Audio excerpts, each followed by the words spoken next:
So after surviving on the barren wasteland that was the lunar island, we decided to take things down south a little bit and head deep into the bowels of Don't Starve Together to see how long can you survive without ever leaving the caves. Firstly, I want to thank everyone that watched and left a comment and like on the previous video. It means so much to me that you all appreciate a doofy little video I made. Thank you so much. I hope I can keep you guys entertained with this video and all future videos I put out. I plan on mostly doing challenge videos for Don't Starve Together, like this one, alongside our Let's Play series, and maybe some other things. But if there's anything else in particular you would like to see, then please leave a comment. I'll respond to as many as I can. Thanks again.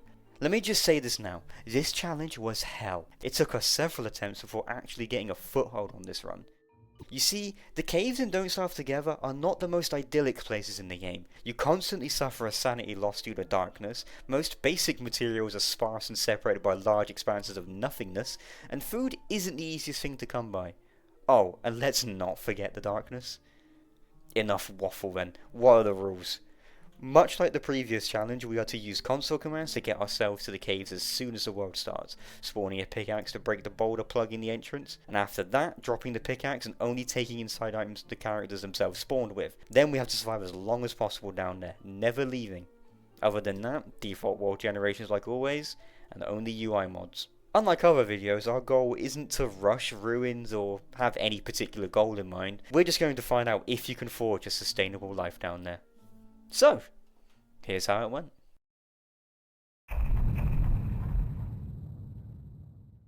On our first attempt, I decided to play as Weber and Tig chose Walter. I chose Weber since there's a lot of spiders underground, meaning I'd be able to accrue a spider army down there, which could come in handy, along with easy silk production and the ability to sleep in spider dens to recover my sanity. Tig chose Walter simply due to his lack of sanity drain from darkness, as well as having easy access to rocks to reload their slingshot ammo pool with. Run started out just fine. We got all the resources located around the entrance, found some glowberries which were pretty helpful for exploring since torches are a luxury in the early game, and we found a large forest with a free pickaxe next to a skeleton. This was insanely lucky, as you'll soon see why. We explored more and more of the cave, mining stalagmites wherever we could and scrounging together any food scraps we could in the form of mushrooms. I got down a science machine to make a lantern and... oh right. Lanterns need alchemy engines. Well, this complicates things a little bit. We needed to get more stones and gold, but unfortunately for us, our sanity and hunger were rapidly depleting and we were racing against the clock. We found some rocks at some point, but unfortunately they would not contain any gold, and by this point our sanity was completely drained, both of us getting swarmed by nightmares. We perished on our first attempt.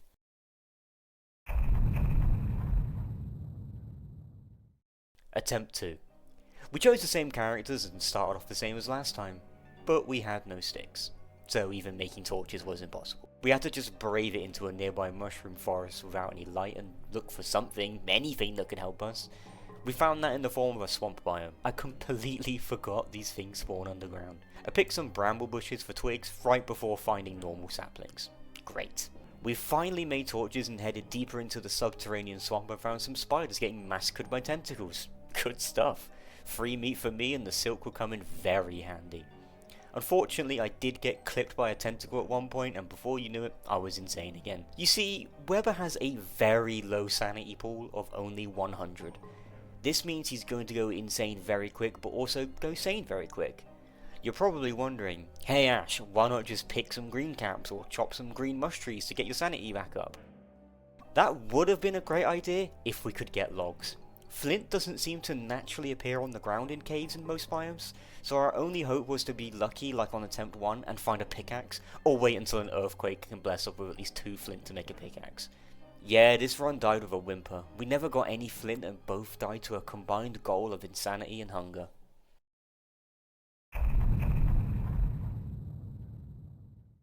Okay, it's clear now that this is a numbers game. You're racing the clock to get food, light, and weapons since, as unseen on the previous runs, there's stuff down there that ain't too happy with us being down there. So the best way to beat a numbers game is by having an advantage. Time to spice up our character selection.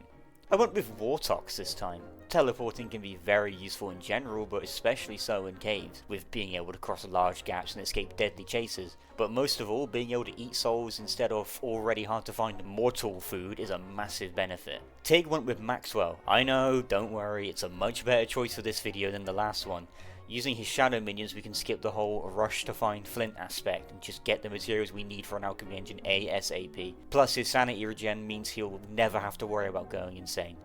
Started out pretty good this time round, lots of grass and twigs, even a sunken savanna. We headed out with torches in hand to get some bearings, since base location will be crucial for our early game survival. Thanks to the shadow minions, we were quick to get some wood, flint, rocks and gold. Was even able to make myself a pickaxe. After those last 2 runs, I've never been so excited to have a pickaxe in my entire life. Found a naturally spawning crockpot which came in clutch for Tig. Just shy of there we found slurtle mounds and what looks like the entrance to the ruins. We dipped our toes in a little bit but quickly dashed since the slurpers would already drain our small amounts of food if they latched onto us. The lichen is good though. We found Hutch. This little guy is like the underground version of Chester, except he can emit light and even turn into a pufferfish to help in combat. Eventually we settled on a location right in the middle of everything, near some ponds and close to the ruins entrance and surrounded by a green mushroom forest. At this point I was deep in insanity, so I had to do the best damn gameplay of my life to kill the nightmares chasing me. I may not be the best at this game, but I am good at fighting nightmares, something that I'll have to get used to if I continue as Wartox.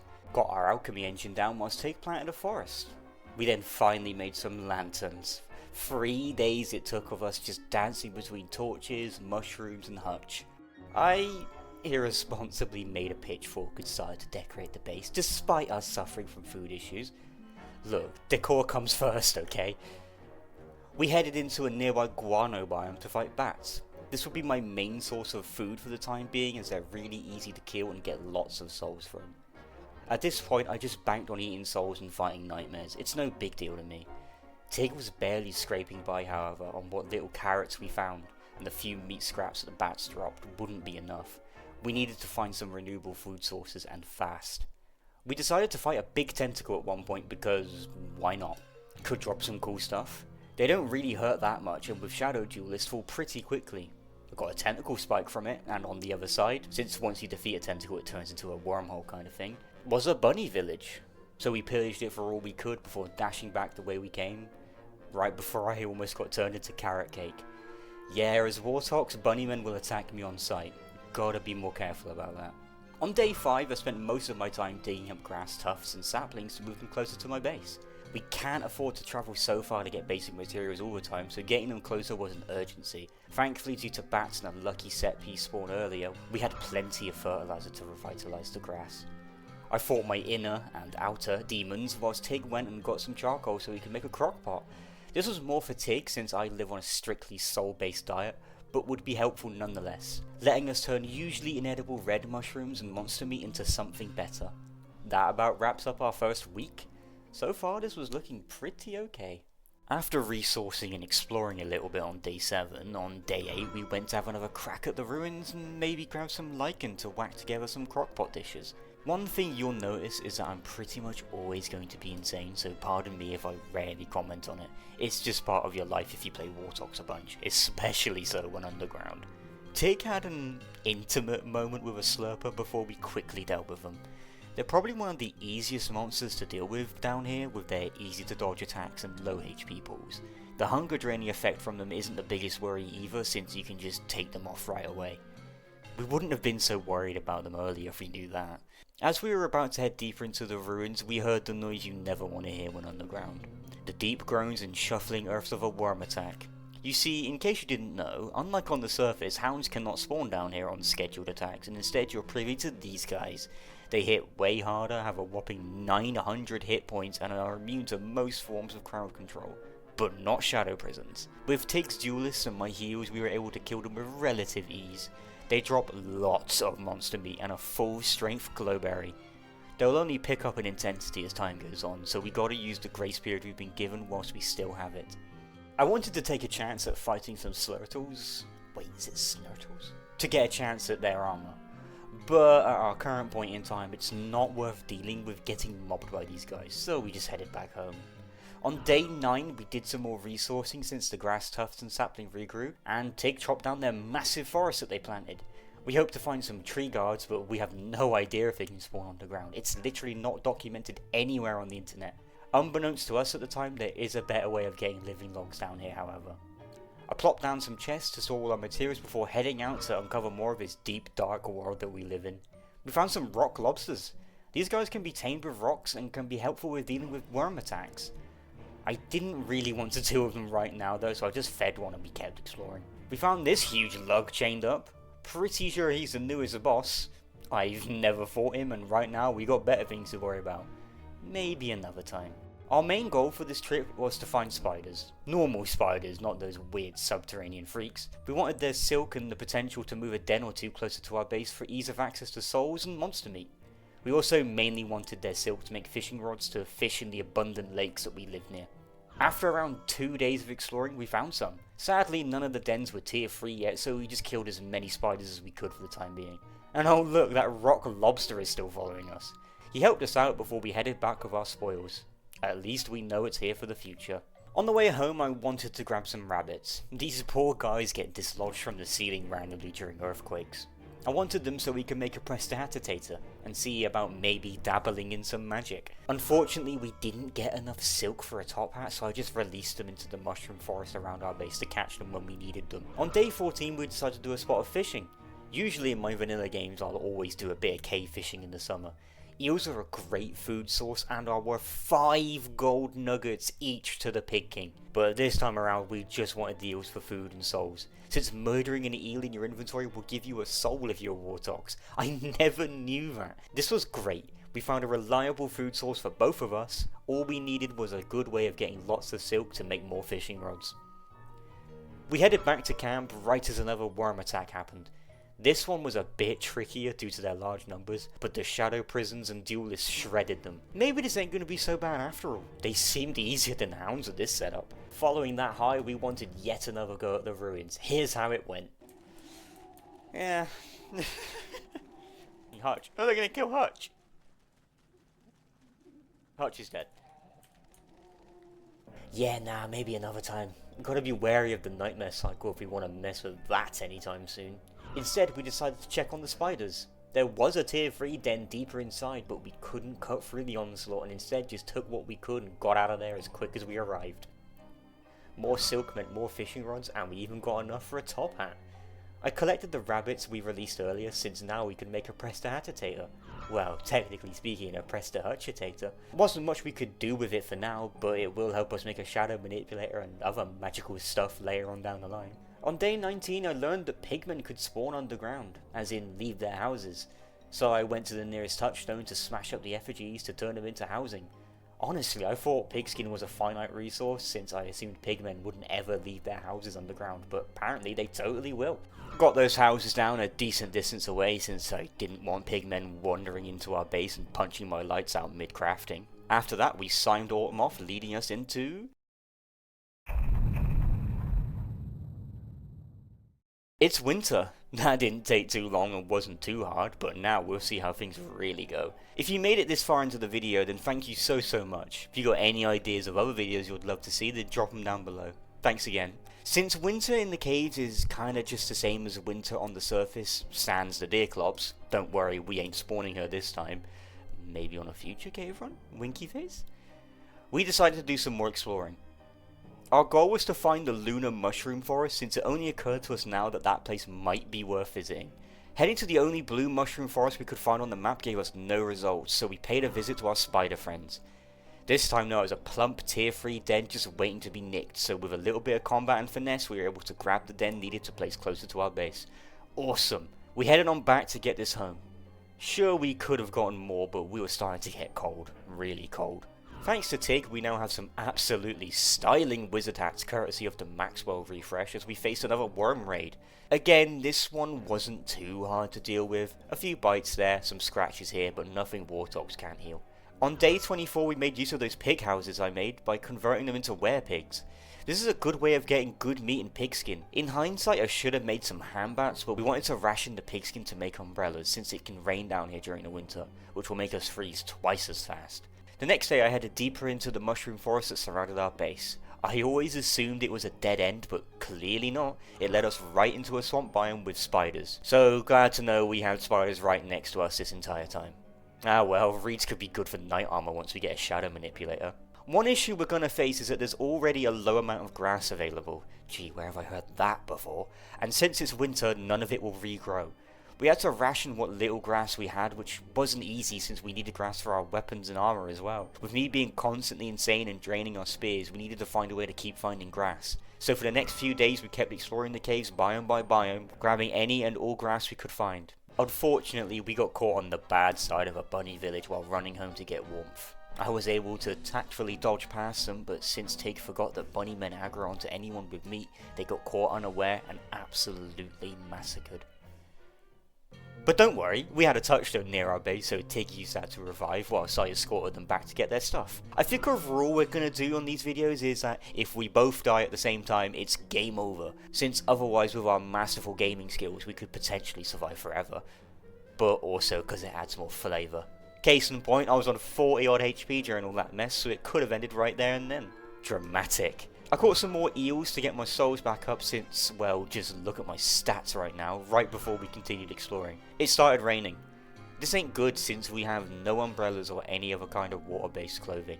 No umbrellas since, well, the deer crops ain't coming down here. Maybe I should have just spawned her in then, huh? Either way, it kept raining as we explored and found nothing, so we headed back on day 32, absolutely sopping wet, right as another worm attack. That was quick, wasn't it? This time old Rocky Lobster Boy was here to help. And he did alright. We already were handling ourselves pretty well despite the increased intensity, but I appreciate him so much. I used a pigskin we saved to make an umbrella and dried ourselves off with a nearby tree. Ultimately, this winter was proving to be pretty uneventful. We were aiming to land on that plateau of stability you get in Don't Starve before we go tackle the more advanced dangers like the ruins and that big werepig fella. We ain't the best players of Don't Starve together, we just aim to have a good time, and a long time is a good time. But we didn't want to just sit around waiting for a clock to roll over, so we kept exploring looking for that ever elusive lunar mushroom forest. By day 34 we were bone dry out of grass. Okay, bad choice of words since it was also tipping it down with rain too. But hey, we're near the latter end of winter, it's not like it's going to get any more wet down here, right? After exploring literally the entire season of winter, we finally found it. We found a blue mushroom forest hidden around where the werepig was. Look how tucked away it was. We dashed around the biome whilst our sanity drained, only stopping to eat blue mushrooms to restore what little hunger we could. And the sanity? Well, we won't have to worry about that, as on day 35 we found it, the Lunar Grotto. I've never been so happy to see lunacy in my entire life. Just ignore everything I said on the last video. We were immediately blessed with an earthquake and... oh, today I learned. Earthquakes in the Lunar Grotto spawn lunar materials like karats, moonglass, and oh my god, is that stone fruit? Why the hell are we living all the way on the other side of the caves? We could have lived here forever, never having to worry about insanity, infinite souls from those weird bulbous light bugs. By the way, yeah, much like how karats run around to life when picked, so do the light bulbs. Oh man, I can imagine how you were all probably just saying, live in the Lunar Grotto the entire time. Oh well. Sure, the weird naked mole bats falling from the sky are a bit annoying, but hey, as long as I'm not insane, I'm a happy camper. We found what we were looking for, a mush gnome. These guys were an amazing source of living logs and were pretty easy to kill, just keep your distance from the blasting spores. In all honesty though, we didn't want to live here since it would seem a bit too easy for us. Maybe next time though.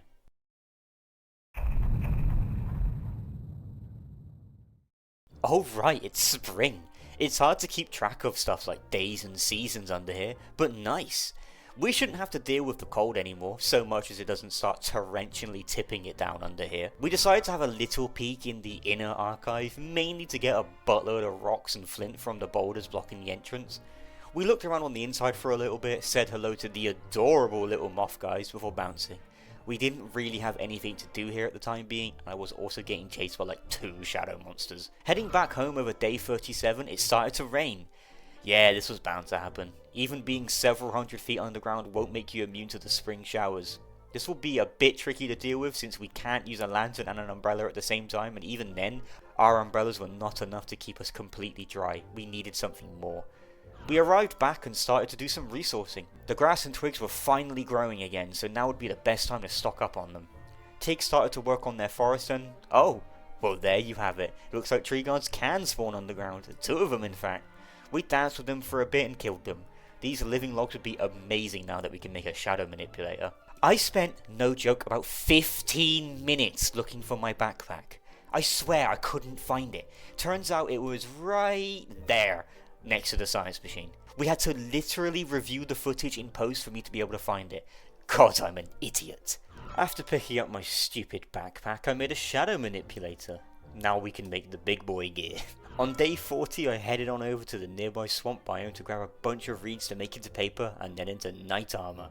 I don't think I'll be using it much since I already have terrible sanity issues, but Tig can use them just fine.